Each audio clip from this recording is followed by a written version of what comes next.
Well, gratitude is a huge word with me, and it's definitely an attitude that I approach everything with. I've got so much gratitude for the way that the music world, and in particular the local drum scene, has sort of opened its arms.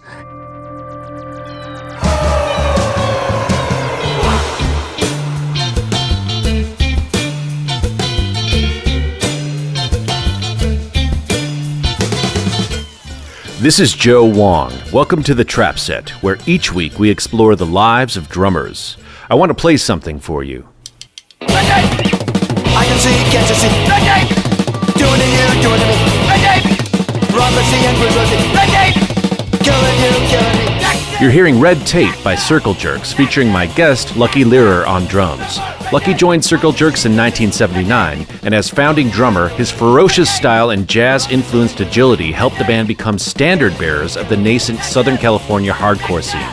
The albums he played on are widely regarded as punk classics. Lucky and Circle Jerks parted ways in 1983, and he subsequently performed with bands such as Bad Religion, Red Cross, Darby Crash, and Wasted Youth. In recent years, his primary creative focus has been on improvised comedy. I spoke to Lucky in downtown Los Angeles. Murdering you, murdering me.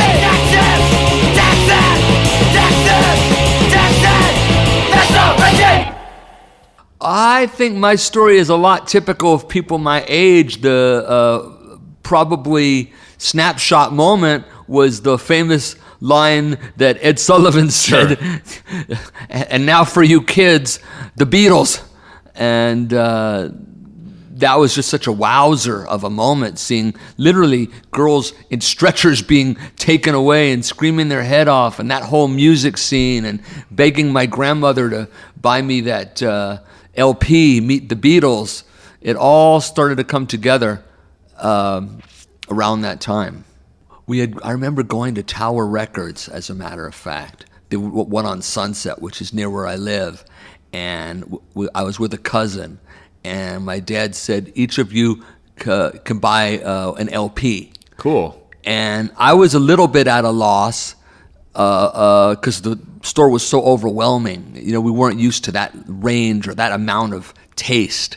Or that amount of selection. Options. Yeah. It was overwhelming because I was still, 13, 14 years old, and I was mostly, like you say, influenced by my parents. So association was what was on the home platter. Like that AM radio stuff. There was a lot of that. I don't even think we were just making that shift. The association does something on YouTube you can catch of them doing something called a time machine, which was the way they introduced one of their tunes. And that time machine is a classic maneuver in improv comedy. So it was like blew my mind to see that, them demonstrating or performing that before they played. Super cool. But anyway, picked out the record Paranoid at Tower Records, and my cousin picked out Santana and Braxis. So then we came home and were listening to each other's album. And I would say around 13, 14, that was around the time when I started to get an independent taste for rock music that was different than the pop Mamas and Papas association that I liked and still remember real well to this day. Yeah. But it was more of an independent thing. And I should say, and although I've talked about it before, the story's interesting enough to me. I was getting lessons at that time by a drummer that was his night gig was next door to the Whiskey A Go-Go at what was then a nightclub, a jazz night dinner club. And he had told me that a few nights before, Led Zeppelin had done a several-night stint at the Whiskey. Oh, wow. And he was just blown away by the volume and how the sound had come through the walls. And he brought over an LP of, I guess, Led Zeppelin 3. And I had just gotten for Christmas a tape deck where you could record. So I recorded that. So I had That's a good great record. introduction. Yeah. Great introduction to rock. So between Remember that, the cover had that wheel on it it? was fabulous.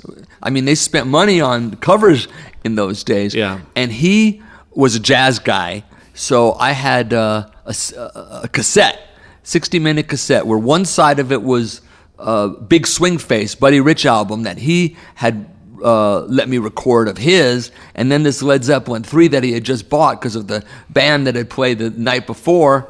So between that cassette of Buddy Rich on one side and John Bonham on the other, and that album that my dad let me get, that Black Sabbath, I was well versed in rock music and fabulous drumming early on. Well, Bill Ward has sat in the same seat you're sitting in now to do this show. God, want to buy the seat. And he came up on the same stuff too. I mean, Krupa was his main guy, and Louis Bellson too. Well, all these guys studied, and the cross-pollination is fabulous. And you know, people were listening, like we later talk about improvisation, and some of the great jam bands were listening to Miles Davis. Oh, yeah, and of course. Yeah. So people listen, and you know, then you interpret.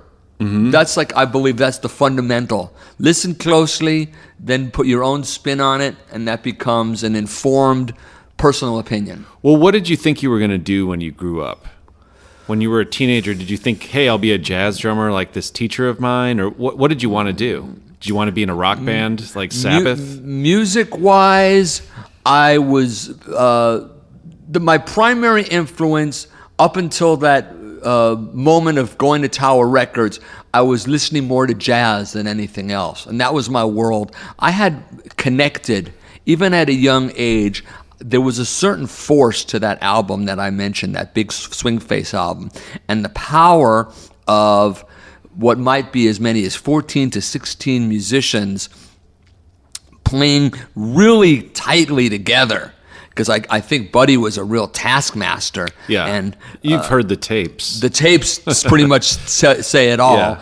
And when those guys were on, it was like a finely oiled machine, and there was a certain immense power to that. Plus, on a lot of the songs that I remember most, they were up-tempo numbers. So that really hooked me and grabbed me in. Did I envision, quote-unquote, punk music?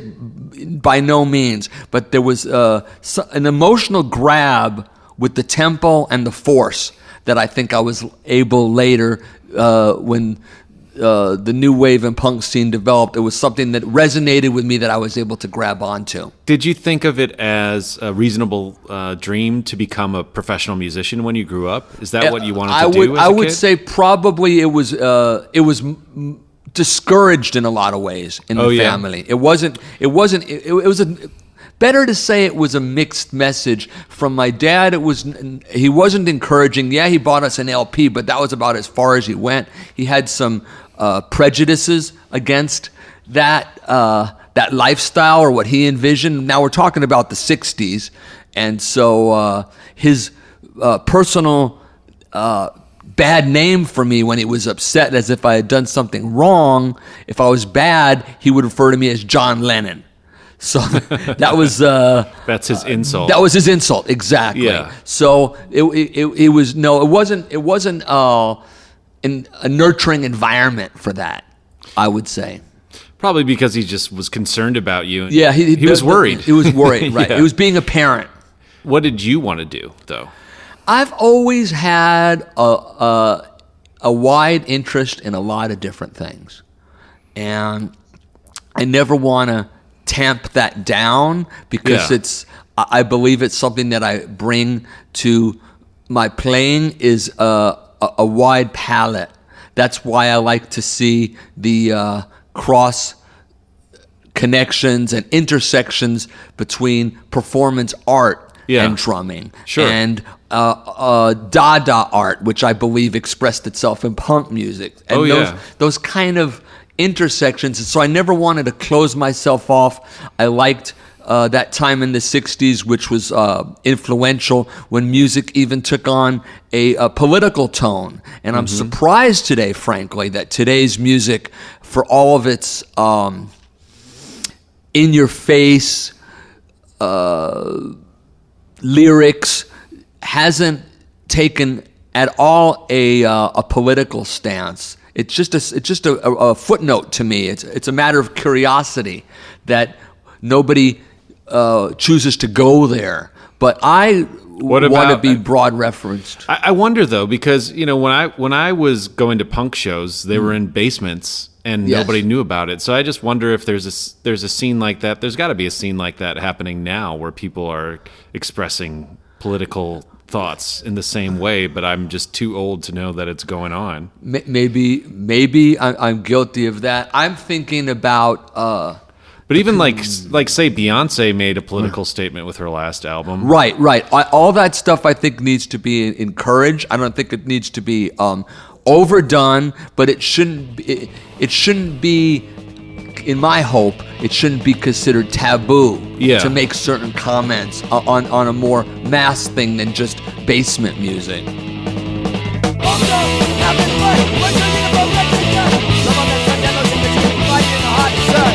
It's not Vietnam. It's another oil company scam. Salute that flag for Uncle Sam. Get your money out, place your bets. It's Afghanistan. Bayonets, check grenades. Got enough bullets, got enough rounds to run on this place. With the infantry and the cavalry. Parachutes fill the skies as bodies burn and people die. You mentioned earlier that you went to school in Northern California. Yeah. What were you studying? I was studying political science, which kind of explains why I had an interest in that political music. And what were you listening to in college? Right around that time, there was, again, a lot of great music going on, and Jefferson Starship seems to come to mind as one group. Of course, the Eagles were playing a lot. Because it was Northern California, there was always somebody playing Grateful Dead in one of the hallways of the dorms. So all kinds of stuff. Robin Trower was a particular favorite of mine. Were you thinking about getting into a career in DC, or what did you want to do? I had a chance to work on Capitol Hill through that school. It was a program called Cal in the Capitol. So I had done some of that. So you went to UC-Berkeley? Yeah, and I always kept the music thing going. When I wasn't in DC, I was in the school set band, they referred to it as, which was I guess basically a jazz band. So I always had my foot on two canoes, so to speak. Yeah. And that's why I was influenced by a local band at the time that rose to wide prominence, the Dead Kennedys. Yeah. And there was that resonance, because a lot of their songs had a very clear political message. Oh, yeah. And I thought that was a great direction to add some lyrical heft to the somewhat straightforward music. Mm-hmm. Can you remember the first punk record that you heard? I can remember the first show real easily because I was kind of milling around the campus and saw some very exaggerated looking women with the Catwoman makeup, and they were jumping on a bus, and I didn't know where they were going, but I had enough nerve to say, hey, where are you guys going? And they were heading over to Fillmore West, and they were going to the Sex Pistols show. I had a shirt on that said Cal, and I was like, well, you can't go dressed like that. But I turned the shirt inside out and went to the show. So that was my first exposure, which, what could be a better anointing to punk rock than seeing the Sex Pistols. Did it resonate with you in a way different from other music you'd heard up until that time? Well, it was completely different. And I saw something comedic in it. Yeah. So that was a common denominator that registered with me. I didn't see it as completely serious, but I saw it as something new, a changing of the guard, so to speak, an effort to really reduce things. At that point, music had moved in two directions that I wasn't buying into. One was that the heavy disco beat. Some of it's really cool, and I like the Donna Summers and whatnot, but it wasn't something that I could make a steady diet of.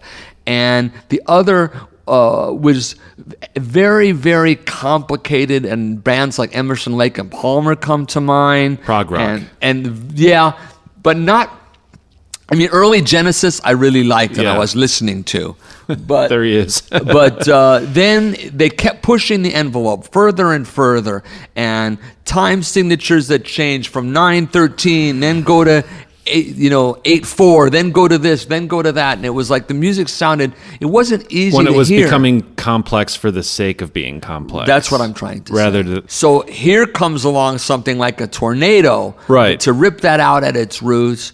And it's back to very basic 3-chord rock with a lot of attitude. And so I found that the perfect antidote at the time. You mentioned that your brother introduced you to some of the first Southern California punkers. So I was coming down from Northern California, and Chet introduced me to Greg. Greg, right at that time, this punk band Red Cross, which was bunch of young kids. I know Steven, yeah. They were playing a lot in Chinatown, opening up for Black Flag. And the fateful audition, although the story's been told several times, didn't go that great because, frankly, I was coming from Northern California. I think I had a pin on my lapel that said Devo. And I was playing a drum set that was kind of a hybrid kit that included some North drums, which are those unusual shaped drums, and they just weren't digging it. They were looking for a more of a drummer that was played looser. Let's at least leave it like that. And so they didn't like what I had to offer. It's funny to me that a Devo pin would disqualify you from being definitely. Cool. One good thing now, I think, about people having access to every music is that it's become less of an exclusionary signifier, right? I think it's a great step forward that we've gone beyond this war between mods and rockers, because that mentality had infested early punk music. And so the worst thing you could be called in the formative days was a quote-unquote hippie. Right. And Devo was more like quote punk for hippies, and B-52s were probably in that category. So there was still lines in the sand that were drawn that you weren't to cross if you were going to be a purist. What do you think that those kind of tribal identifiers represented on a larger level? Like, why did it matter so much? Like, what was so important about kind of differentiating yourself as a punk? Well, I think there's a human tendency to create tribes and herds, and we do that probably since our earliest times. And then the question becomes, how do we distinguish, quote, us from them? That we versus they attitude is probably at the heart of every conflict and every war that's been fought. And it must be something that's inbred. I'd like to believe, although current times are challenging my romantic vision of human progress, but it would be nice to think that we're evolving and becoming more accepting and tolerant, and seeing differences among people, whether it's physical features or tastes or other identifiers, seeing the differences as strengths, and that's what I would define as human evolution, and a positive evolution, or a word that comes to mind such as human enlightenment. But when we get primordial and we recess into when we retreat to our fear, then we want to enjoy the safety of our herd. And then what different things does our herd or tribe use to identify itself as distinct from another? And it could be something as simple as a bandana, and you hear people get shot and killed for having the wrong color bandana. Or music, of course, is a very clearly way to say, okay, this is what we listen to, this is us, you listen to something different, that's you. And there's probably, it's better to be more broad-minded and tolerant of other tastes, but that's a subject maybe for another time. I think it probably goes back to like caveman. I think that's brain. what I'm kind of hinting of. Yeah. Yes. But anyway, okay, so you were telling me about your first encounter with Red Cross, and it was kind of messed up. It didn't go so good, and Greg called to tell me good news and bad news. They're not interested. They didn't think that the audition went that good. But the good news, I don't want to play with those guys anymore, Greg said. So that was a surprise to me, because it meant that at least he thought that I played well. And number two was that Keith Morris, the lead singer of Black Flag, had just quit Black Flag, so the timing was perfect. And Keith knew a bass player named Roger, and that's how Circle Jerks got started. Tell me about the first time you played together. We went to a rehearsal studio that the Dickies were using in Van Nuys called Stone Fox. It cost each of us $4, so $16, 4 times 4. And that got us, I guess, maybe an hour and a half. We did the typical thing that bands do when it's 4 people that have never played together. Let's jam on a Ramones song or jam on a Sex Pistols song just to loosen up a little bit. And then on the spot, I had come up with this beat that I was a little bit also influenced by the Police, because I'm such a Stuart Copeland fan, and how he had transported reggae into the song Roxanne. And I had this background thanks to the early influences from parents, particularly my mom, of Latin music. So I had my own Latin version of a punk beat, and we created a song, Back Against the Wall, and we figured if we could write a song like that, like just like meeting each other, that there was enough reason to try to do another rehearsal sometime in the future. I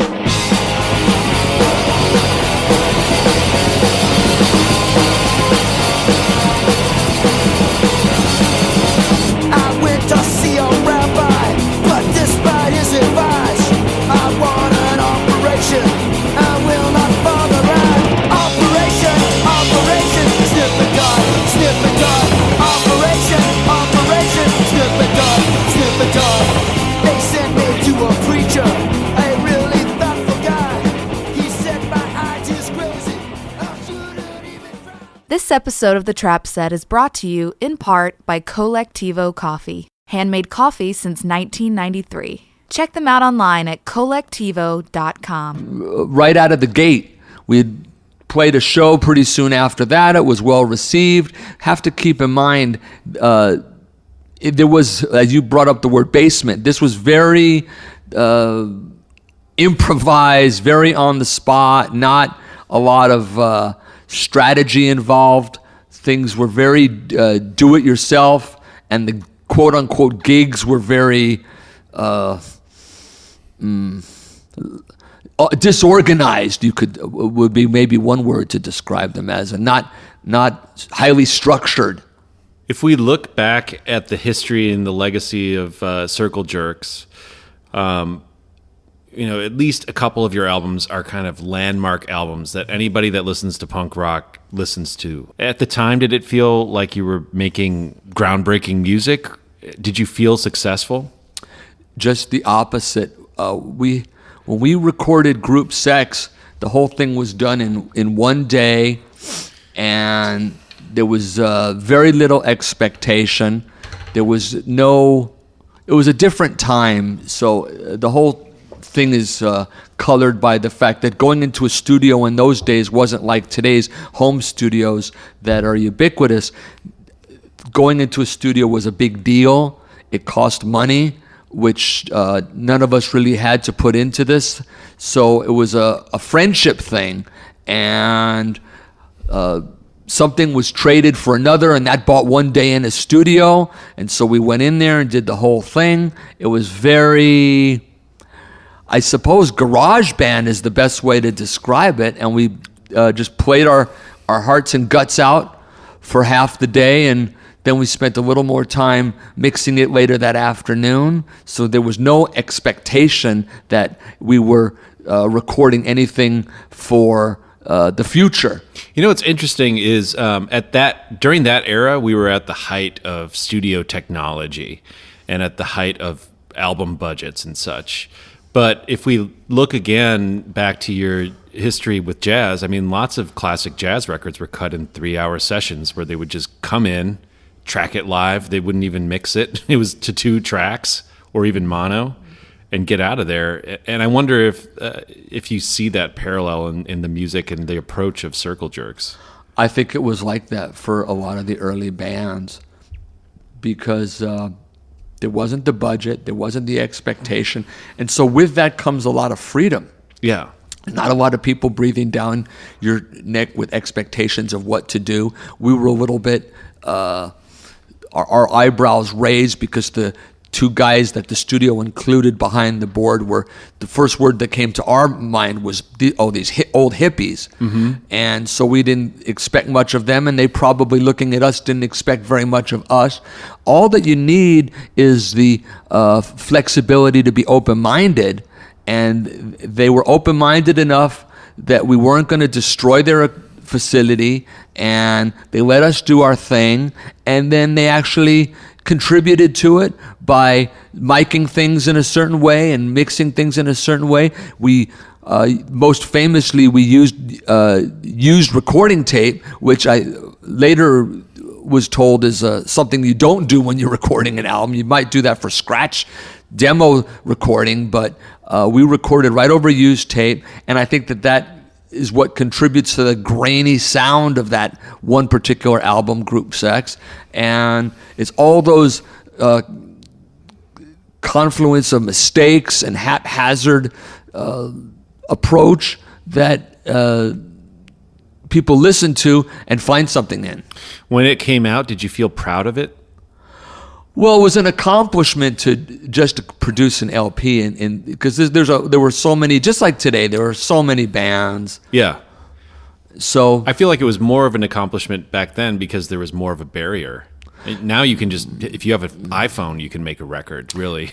Well, we didn't want to let it all be out on the radio at one time, so we had a test pressing, and we destroyed like the B side, which had half of it, and then we gave the A side. We knocked on the door, and I remember Rodney Bingenheimer. We knew where he lived, and he opened the door in his bathrobe, and we said, "Rodney, here." And then that night we heard it on the radio. I mean, it was very, very on K-Rock. On K-Rock, of course, yes. Wow, so you got major radio play right away that night. And then how did that change your audience? The significance of it was that didn't seem like a big deal. None of this was abnormal. It's like, okay, there's the album. Okay, take a key.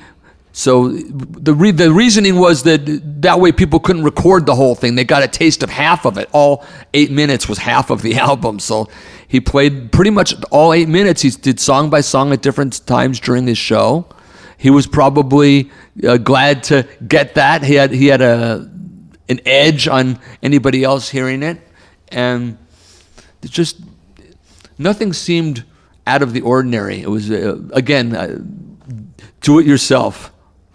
Did you feel like the band would become self-sustaining and you'd be able to make a living off of it? No, there was no expectation of any of that. It was a garage band thing in a lot of ways, and I've outed myself because I didn't have any high expectation. I didn't think that so many years later I'd be talking with you about this. To me, it was more of I guess, the pet rock or a hula hoop. I thought it was going to be fad. A fad. Yeah.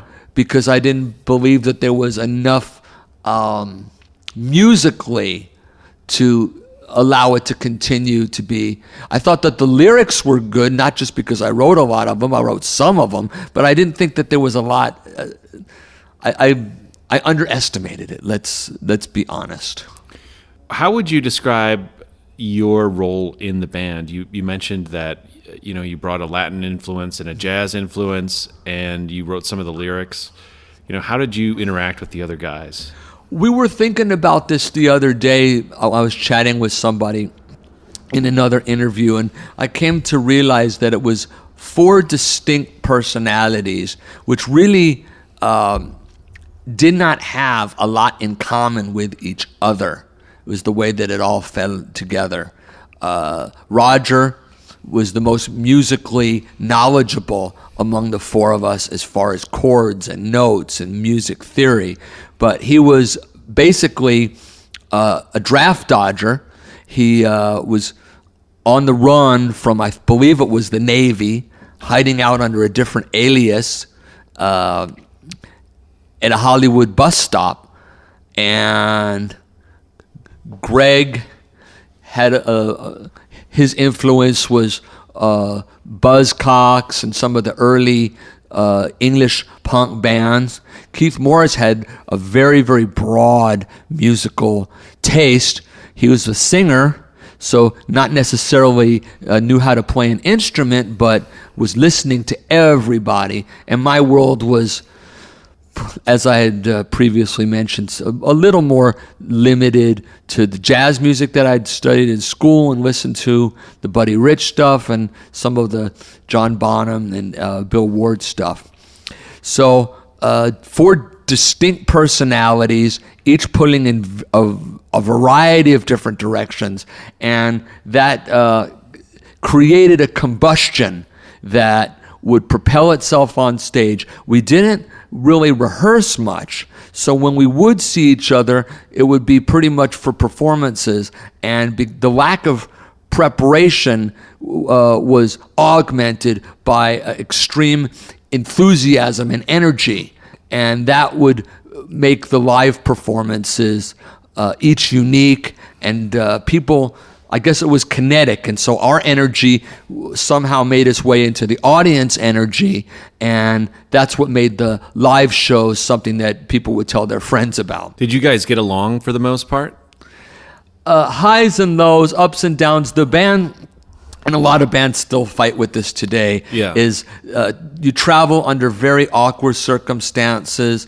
It's just a setup for conflict when you have 4 different personalities crammed into a car for hours and hours and hours, and each person was at various times engaging in their recreational hobbies, which... What were your recreational hobbies? Well, mine were not, I wasn't a big drinker, I wasn't a big smoker, so in that way I was more of a moderating influence, but that was just my personality type, and I had more of a business mind. So I think if every band needs someone like that, I was that guy. You were the organizer. I was a little bit more like that and tried to set direction and focus.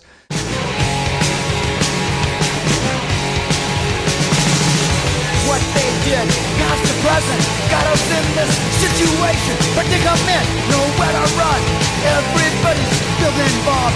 No more housewife days of all life's television, Disneyland, festival. This is right. The Germans on his deathbed. Our president's popularity down.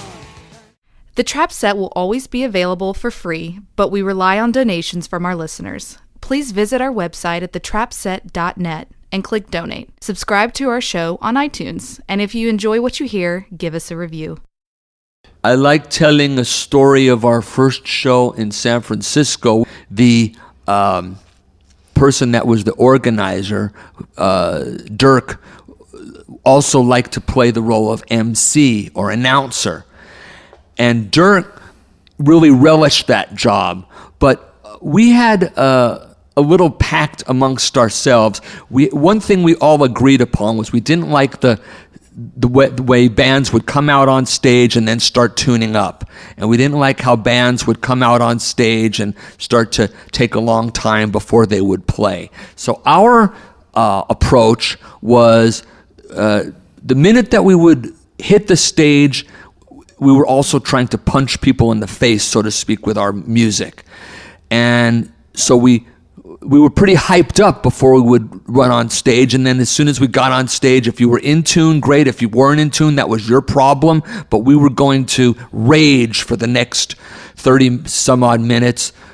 And Dirk kept dragging on and on with his introduction. He was trying to excite or get the audience riled up, where the audience, half of them had followed us up from LA. They didn't need any priming. And Dirk, there's a recording of this, and he's kind of droning on and on, saying, well, here's another band from LA. And you know LA. He would kind of ramble on. There's a lot of smog. And then by that point, people in the audience are going, come on, screaming, let's go, start. And we as a group couldn't handle this monologue, which was going into like 2 or 3 minutes, when this was like 2 or 3 minutes too many for us. And I guess it was Roger that just kind of took his foot and lightly tapped Doug's butt and kind of sent him into the audience. And then, without any warning, we already immediately knew what to do. Immediately 4 clicks of the drumsticks, right into Deny Everything. And what happened was basically a buzzsaw that Dirk was thrown into. And there's a comedic side, there's a tragic side. The guy was in the hospital for days. Wow. Yikes. Did your parents ever come see you play? I brought my mom. I was out of my mind to do this, but she came to the Hong Kong cafe in Chinatown because I couldn't believe what was going on, and I wanted her to see it.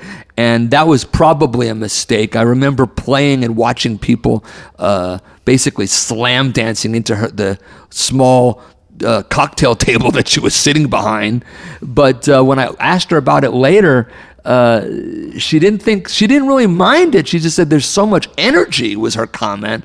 And then later we had a show where my brother's band Wasted Youth opened up for us at the Whiskey, and she got a safer table and got to sit upstairs and watch, and she was proud to see both her kids play at that venue.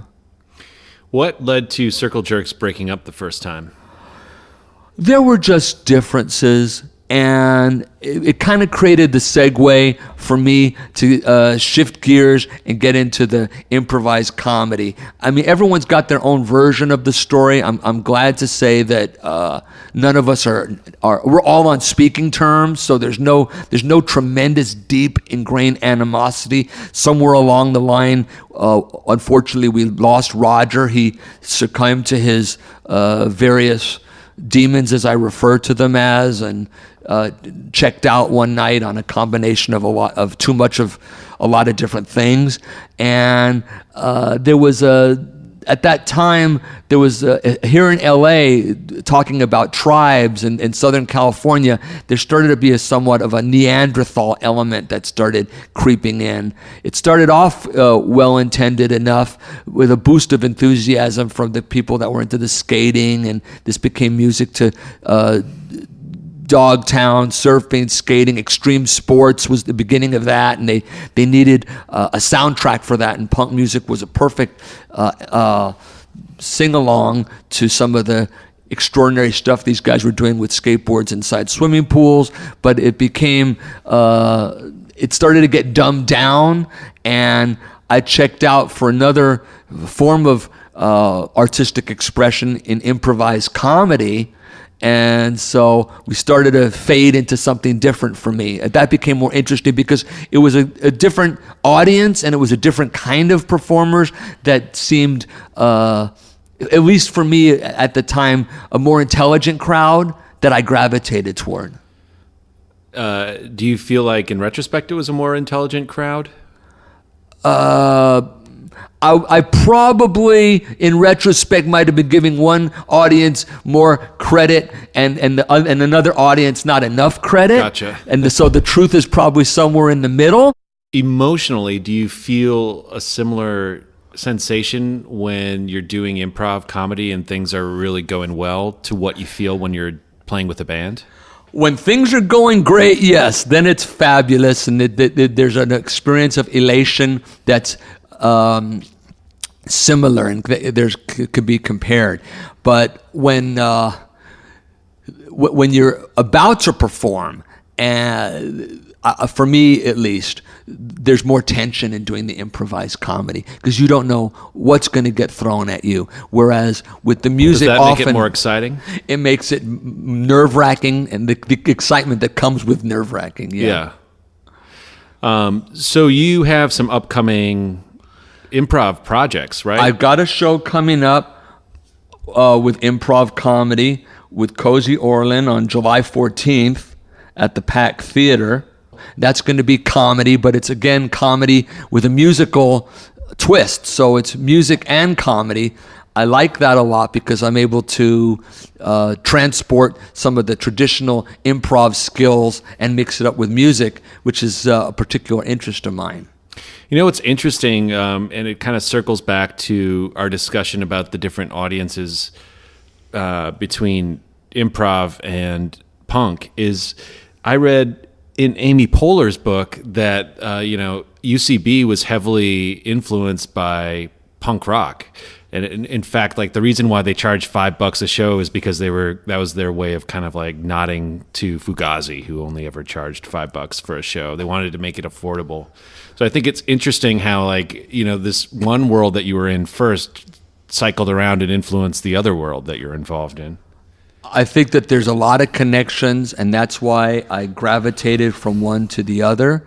I think that there's a lot of with improv, they like to say that there's no rules in performing improv, but there are some suggestions, and a lot of those suggestions have a common denominator when you're doing improvised music. For example, one of the classic tools of being a good comedic improviser is to listen carefully to what the other person's saying, because often you're going out there, you're creating a world that was like a snowball that got kicked by an audience suggestion, and you have no idea what that suggestion might be. The group might call for an audience suggestion of simply a word, or they might say, tell us the name of a book that's never been written. And so someone shouts out, and the first thing you hear is the yellow piano. And now for the next 90 minutes or 60 minutes or however long the group's time is allotted, you're going to do a performance piece that somehow got kick-started and is relates, and ideally at the end comes back to the yellow piano. So listening carefully to the gifts and things that your partner's saying, keeping out of your own head, is a key tool. Yeah, I think that's interesting because if you talk about improvised comedy, what you're saying is like by taking suggestions from the audience, you're setting up a framework to improvise within, and you're setting up boundaries. And just as when you are, say, playing improvised music and someone calls a Charlie Parker tune, you have to know that tune. Now you can play different chords than are actually in the tune, and then it means something if you're like leaving the boundaries of it, but you have to have those boundaries to begin with so that there's a weight to leaving them, if that makes sense. In improvised comedy, it's referred to as a concept called yes and. Yeah. So it means that you're not denying what the other person, if you go out on stage and you have a preconceived notion of what you'd like the scene to be about, and you think it would be about a king that has lost his slippers, and all of a sudden the first words out of your scene partner's mouth is, "Good morning, madam," you're no longer that king, and you have to accept it, and that's the yes part. And the and is now you add to it, you enhance that. So when the person says, "Good morning, madam," you're going to respond with something. You have to contribute something. It can't deny what's been thrown into the pot, and hopefully you enhance it with some creative thing that then allows your scene partner, the goal always being to make your scene partner look good. It's a selfless form of presentation. And all these principles apply to some of the great jazz jam bands, like we've talked about Grateful Dead. Another one was the Allman Brothers. We've already said that we know that they listen to improvised greats like Miles Davis, and Kinda Blue album is probably one classic example of musical improvisation. But using those skills when a player throws out an ostinato or a riff, and then accepting that's the yes part. And enhancing it, making them look good, listening carefully, having the attitude that there's no mistakes. If someone hits a wrong note, what can you do to make it look like that wasn't a wrong note? And yes it, accept it, and then enhance it, and it.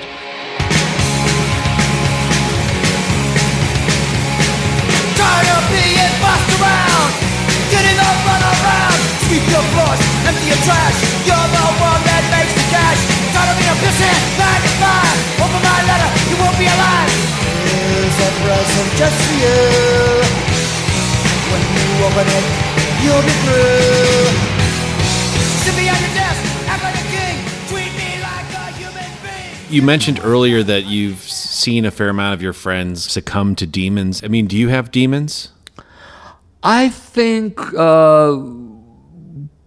I don't know. I can't speak for everyone. I've got my share, but I think that I've got it fairly well moderated. I mean, I've made it to this age, and so I think that's probably moderation's always a good thing to fall back on. I'm certainly not an angel, but I'm not going to try to win first place in a beer bong competition. So, but I feel fortunate. I don't have, that's just not my personality, is to be excessive in that way. I'd like to maybe be excessive in other ways that are maybe more constructive.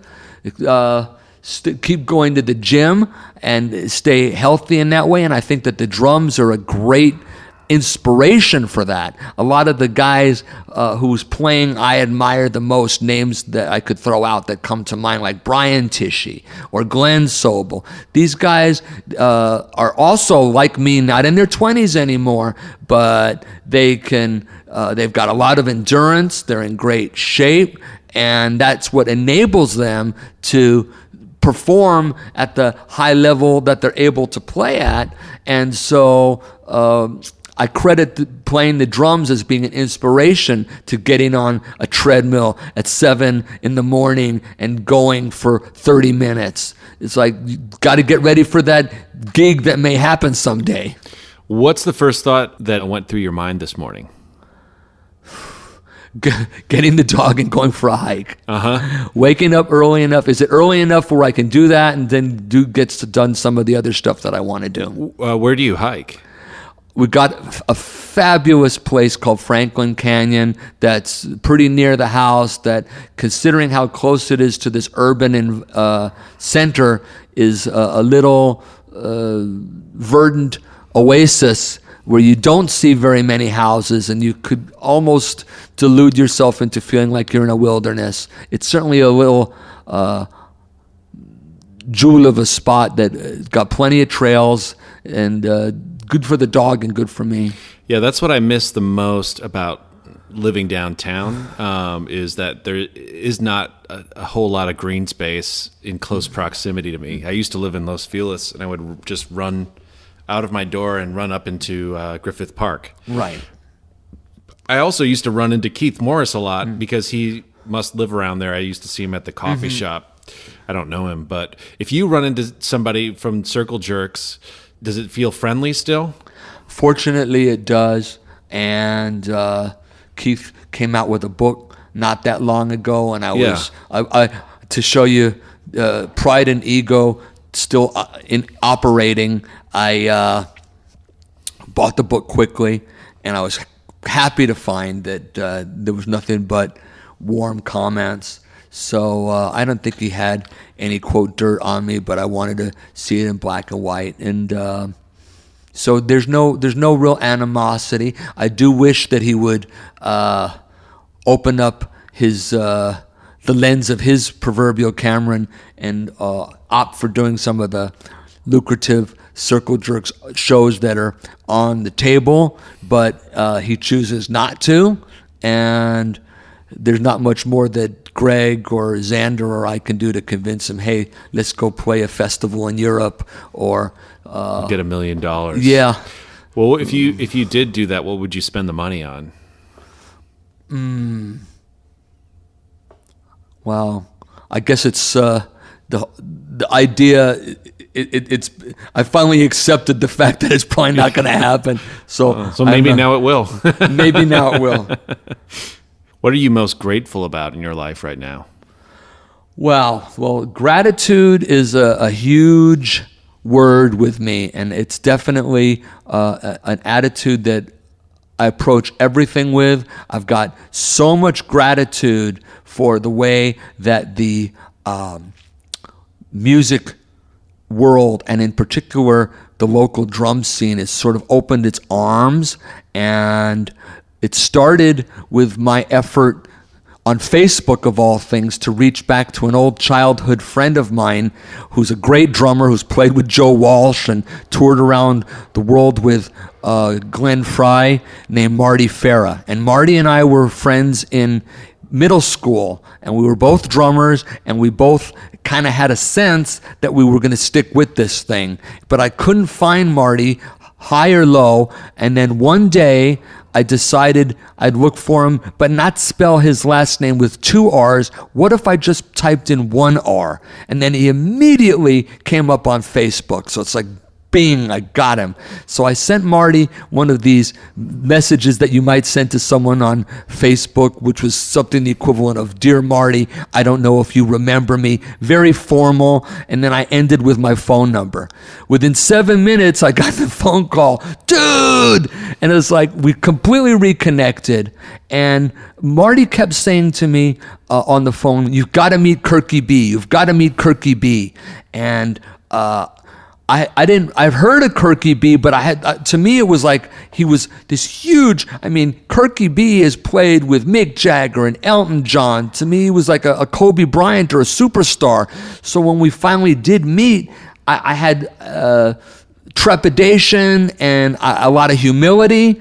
And what I didn't know was that Kirk Pescara had pretty much grown up on Black Flag and Circle Jerks. So he was excited to meet me as I was to meet him. And so when he opened the door and I was like in this humble frame of mind, he was like wide open and lit up. And so the three of us were it was a lot of warmth and a lot of camaraderie. And Kirk marched me right over that same afternoon. "You've got to meet John Good, and you've got to come to DW." And it's like going to the quote-unquote candy store at DW, the room where they have all their prototypes and all their drums and all their equipment, was absolutely a dream come true. And years later, John's become a great contact and a good friend, and I'm just completely enamored with DW. And that opened the door to Sabian.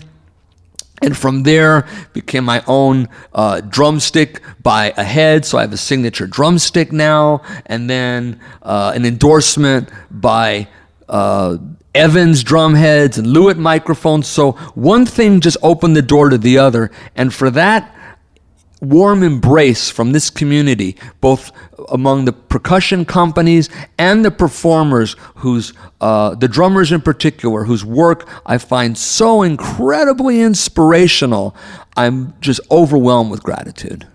Well, I think that's a great place to end it. Lucky Lehrer, thanks so much for being here. Thanks a lot for having me. I'm grateful that you came by. Thanks for having me. The Trap Set is produced by me, Joe Wong, along with Chris Karwowski, who also edits the program. Follow us on Twitter, Instagram, and Facebook at The Trap Set, and visit our website, thetrapset.net, to subscribe to our show for free. If you enjoyed what you heard today, please donate to our show. If you can't afford to donate, please tell a friend and give us a good rating on iTunes. Send your feedback and guest requests to thetrapset@gmail.com.